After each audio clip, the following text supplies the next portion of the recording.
Hello guys, welcome back to skill India 91। आप बार बार सुनते होंगे हमारे मुंह से कि हम आईटीआई डेडिकेटेड चैनल से हैं। उसका मीनिंग ये है कि हम आईटीआई से रिलेटेड चीज़ों को ही आप तक पहुंचाते हैं, जैसे न्यूज़ अपडेट हो या फिर आईटीआई के रिजल्ट के बारे में हो या फिर एग्जामिनेशन से रिलेटेड चीज़ें। CITS आप जानते हैं, क्राफ्ट इंस्ट्रक्टर ट्रेनिंग स्कीम होता है, उसके अंदर कोर्स कराया जाता है 1 वर्ष का। तो इसके बारे में मैं बात करने वाला हूँ। काफ़ी बार आप देखे होंगे यूट्यूब आप लोगों का नोटिफिकेशन जारी हो गया है फॉर्म फिलअप करने के लिए, तो ऐसा बात नहीं है। देखिए, कोरोना काल में काफ़ी बार इसमें काफ़ी कुछ आगे पीछे हुआ था, जैसे फॉर्म फिलअप करना, एग्जामिनेशन का कंडक्ट होना और फिर उसके बाद सिलेक्शन होकर के बच्चों का स्टडी स्टार्ट होना। तो उसके बारे में मैं आपसे कुछ बात करना चाहता हूं। देखिए, CITS करने का बेटर तरीका ये है कि आप तैयारी करिए और एंट्रेंस एग्ज़ाम दीजिए। फिर उसके बाद आप जब सिलेक्ट होंगे, आपको कोई भी NSTI मिलेगा, आप जा कर के वहाँ पे स्टडी करिए। तो मेरा काफ़ी एक्सपीरियंस रहा है, मेरी सिस्टर की हैं और काफ़ी हमारे फ्रेंड लोग किए हैं। तो वो लोग बताते हैं कि वहाँ पे जब भी फॉर्म आता है तो आप ऑनलाइन फॉर्म फिलअप करते हैं। और फॉर्म की यदि बात करें तो देखिए, बच्चे काफ़ी बार एजप्शन करते हैं कि जुलाई में आ जाएगा, अगस्त में आ जाएगा। तो ये गवर्नमेंट का काम है नोटिफिकेशन जारी करना, और जब नोटिफिकेशन आता है ऑफिशियली गवर्नमेंट के द्वारा तो निमी ऐप पे आपको मिल जाता है, निमी के वेबसाइट पे मिल जाता है। तो वहाँ पे आप देख करके अपना फॉर्म फिलअप कर सकते हैं। ये तो सेल्फ के लिए हो गया, लेकिन जो बच्चे नहीं जान पाते हैं उनके लिए हम लोग यूट्यूब वाले हैं जो कि एक मैसेज की तरह देते हैं वीडियो के माध्यम से। तो देखिए, अभी फॉर्म नहीं आया है, सिर्फ मैं आपको कुछ इन्फॉर्मेशन देना चाहता हूँ उसके रिगार्डिंग कि आप कैसे तैयारी करेंगे। देखिए, मेरा चैनल जो है वो ITI से रिलेटेड है, लेकिन ITI में भी इलेक्ट्रीशियन से ही है, सच्चाई तो ये है। और देखिए, इलेक्ट्रीशियन में आप जानते हैं कि सभी ट्रेड में कुछ बेसिक सब्जेक्ट हैं, जैसे वर्कशॉप कैलकुलेशन हो गया। यदि आप एम्प्लॉयबिलिटी स्किल की बात करें तो ये भी कॉमन सब्जेक्ट है। तो देखिए, एम्प्लॉयबिलिटी स्किल जो हम लोग पढ़ाते हैं वो सभी ट्रेड के लिए बताते हैं कि सभी ग्रुप के लिए कॉमन है। तो इस तरीके से आप एम्प्लॉयबिलिटी स्किल हमारे यहाँ पढ़ सकते हैं। आप किसी भी ब्रांच से स्टडी कर रहे हो, एम्प्लॉयबिलिटी स्किल आपको पढ़ना मस्ट है, तो आप यहाँ पे स्टडी कर सकते हैं। वर्कशॉप कैलकुलेशन की यदि बात करें तो मेनली सब सब्जेक्ट कॉमन होता है, सब चैप्टर कॉमन होता है, तो आप यहाँ पे वर्कशॉप कैलकुलेशन भी पढ़ सकते हैं। और यदि आप इंजीनियरिंग ट्रेड से हैं तो आप यहाँ पे इंजीनियरिंग ड्राइंग भी स्टडी कर सकते हैं। और यदि आप फिटर ट्रेड की बात करें तो यदि आप फिटर का ट्रेड थ्योरी हमारे यहाँ खोजेंगे तो आपको नहीं मिल पाएगा। अभी फ़िलहाल में नहीं मिल पाएगा, फ्यूचर में अब हम नहीं बोल सकते हैं, और हम प्रॉमिस भी नहीं करते हैं कि आपको हम दे पाएंगे या नहीं दे पाएंगे, वो फ्यूचर की बातें हैं। देखिए, CITS से रिलेटेड चीज़ें मैं आज डिस्कस करने आया हूँ। CITS का भी फॉर्म नहीं आया है 2022 में, जब भी आएगा आप लोगों को नोटिफिकेशन मिल जाएगा। चैनल को सब्सक्राइब करके रखिएगा और बेल आइकन को भी प्रेस करके रखिएगा, और इसके माध्यम से आप लोगों को न्यूज़ अपडेट भी देते हैं हम। न्यूज़ अपडेट में जैसे NCBT, SCBT, DGT किसी भी वेबसाइट पे आता है, तो इसके भी द्वारा मैं आप लोगों को वीडियो के माध्यम से देता हूं। और इस पे भी मैंने आपको एक वीडियो बना करके दिया है कि आप कैसे सेल्फ चेक कर सकते हैं किसी भी न्यूज़ अपडेट को, तो उसका मैं लिंक दे दूंगा डिस्क्रिप्शन में, वहां से आप चेक कर लीजिएगा। और बाकी जो भी नई नई चीज़ें इंप्लीमेंट हो रही हैं ITI में, जैसे अभी एग्ज़ाम चल रहा है अप्रैल सेशन में, काफ़ी बच्चों का एडमिट कार्ड नहीं आया। बच्चे कमेंट करके पूछ रहे हैं कि कब हमारा एडमिट कार्ड आएगा। तो जिनका नहीं आया है अभी थोड़ा आप लोग वेट करिए, धैर्य बना करके रखिए, आप लोगों का भी एग्ज़ाम हो जाएगा। और जिन बच्चों का सप्लीमेंट्री एग्ज़ाम होने वाला है तो अभी आप लोगों का 1 महीने वेट करिए, सप्लीमेंट्री एग्ज़ाम भी जल्दी हो जाएगा।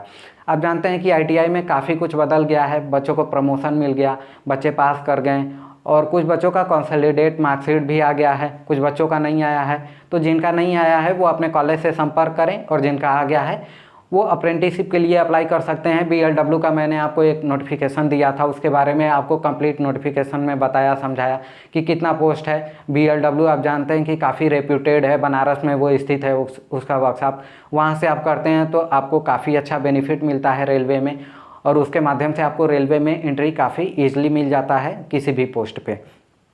तो इन सभी चीज़ों के बारे में मैंने आपको बताया। आप चैनल के बारे में तो ऑलरेडी जानते हैं।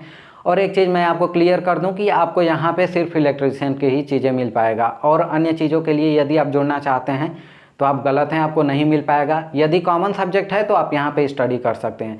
बाकी ट्रेड थ्योरी को लेकर के आप कन्फ्यूजन में हैं कि यहाँ पे फिटर मिलेगा, ICTSM मिलेगा, तो नहीं मिलने वाला है, क्योंकि मैं अकेला हूं और मैं इलेक्ट्रिकल ब्रांच से ही हूं। तो मैं आपको सिर्फ इलेक्ट्रिकल पढ़ा सकता हूं। बाकी मैं अकेला वर्क कर रहा हूं अभी फ़िलहाल चैनल पे, तो जितना स्टडी मटेरियल हो सकेगा पॉसिबल मैं आपको देने का प्रयास करूंगा, चाहे वो कॉमन सब्जेक्ट में हो या फिर ट्रेड थ्योरी में हो इलेक्ट्रिकल से। तो देखिए CITS के बारे में मैंने आपको स्टडी करने के लिए बताया कि CITS एक वर्षीय कोर्स है। CITS आप 2 तरीके से कर सकते हैं। पहला तो आप नॉर्मल CITS कर सकते हैं कॉलेज में जा कर के, और दूसरा मेथड है CITS RPL।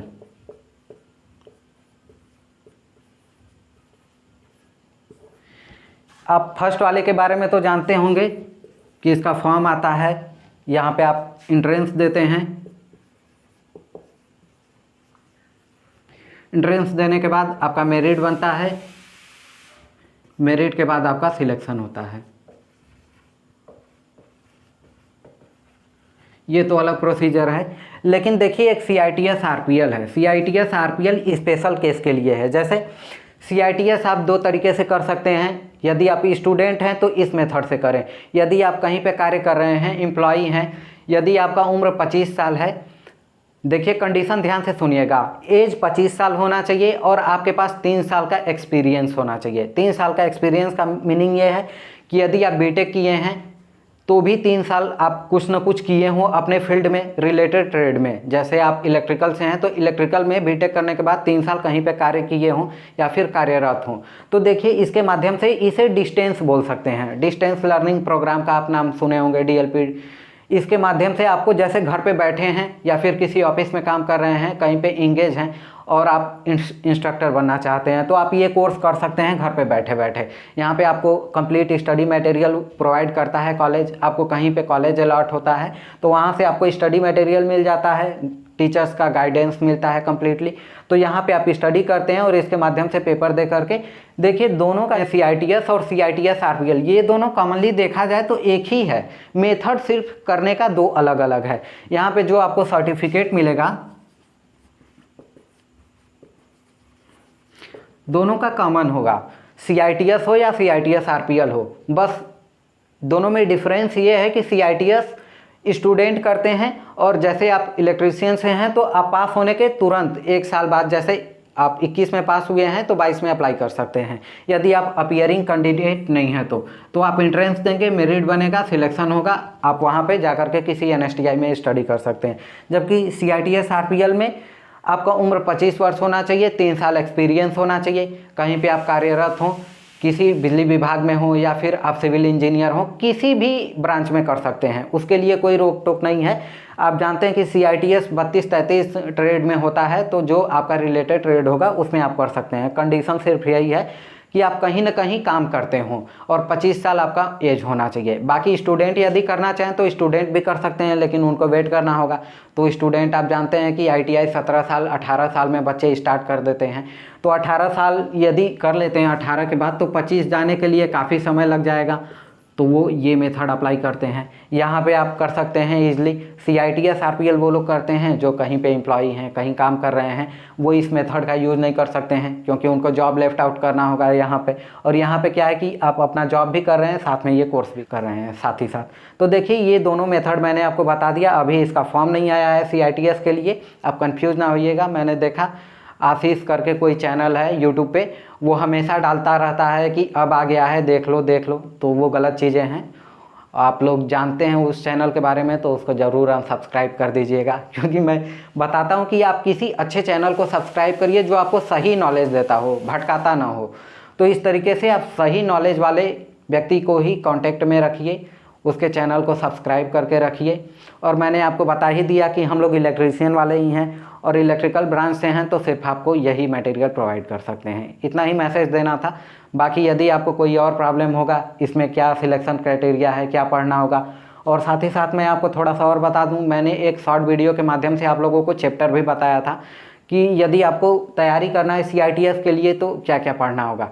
देखिए ट्रेड थ्योरी पढ़ना होगा पहली बात, दूसरा चीज़ आपको मैथमेटिक्स में जो बेसिक मैथमेटिक्स है वो पढ़ना होगा, और तीसरा रीजनिंग पढ़ना होगा। ये 3 चीज़ें हैं। ट्रेड थ्योरी की यदि बात करें तो ट्रेड थ्योरी 75% कैरी करता है। मैथमेटिक्स की बात करें और रीजनिंग ये 25% कैरी करता है।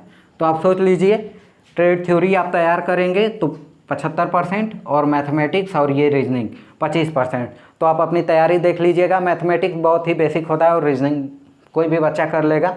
और ये ट्रेड थ्योरी थोड़ा हार्ड होता है, तो आप लोग तैयारी करके देख लीजिएगा। मैंने आपको चैप्टर बता दिया है। यदि चैप्टर के भी बारे में आपको नहीं पता होगा, आप चाहते हैं कि उन 25-27 चैप्टर में से कौन सा खास चैप्टर है जिसमें से कि ज़्यादा क्वेश्चन पूछा जाता है। बच्चे बार बार पूछते हैं, ये फार्मूला तो सभी लोग जानते हैं 75 और 25 का, लेकिन चैप्टर के बारे में नहीं जानते हैं कि कौन सा चैप्टर मोस्ट इंपॉर्टेंट है, जहाँ से बार बार क्वेश्चन पूछा जाता है। तो उसके बारे में यदि आप जानना चाहते हैं तो कमेंट सेक्शन में हमें बताइएगा। आपको एक सेपरेट वीडियो बना करके मैं दे दूँगा, वहाँ पर आपको देखने को मिल जाएगा कि कौन कौन सा चैप्टर इंपॉर्टेंट है इलेक्ट्रीशियन के पॉइंट ऑफ व्यू से। ट्रेड थ्योरी में कहाँ कहाँ से ज़्यादा क्वेश्चन पूछा जाता है, और प्रीवियस ईयर के भी क्वेश्चन मैं आपको थोड़ा सा उसमें डालने का प्रयास करूँगा। बाकी वीडियो में लास्ट तक बने रहने के लिए धन्यवाद। और वीडियो को ज़्यादा से ज़्यादा शेयर करिएगा अपने दोस्तों में जो CITS करना चाहते होंगे या फिर ITI से जुड़े होंगे। तो अप्रेंटिसशिप के लिए, आप किसी भी चीज़ के लिए यदि आप CITS ITI से जुड़े हुए हैं या फिर जुड़ना चाहते हैं तो हमारे चैनल को ज़रूर सब्सक्राइब करके रखिए, क्योंकि हम आपको हमेशा अपडेटेड रखते हैं, हमेशा आपको अपडेटेड रखने का कार्य करते हैं, क्योंकि हम हमेशा ही जो अपडेटेड चीज़ें हैं चैनल पे इम्प्लीमेंट करते हैं, उसको लाते हैं, आप तक मैसेज को डिलीवर करते हैं।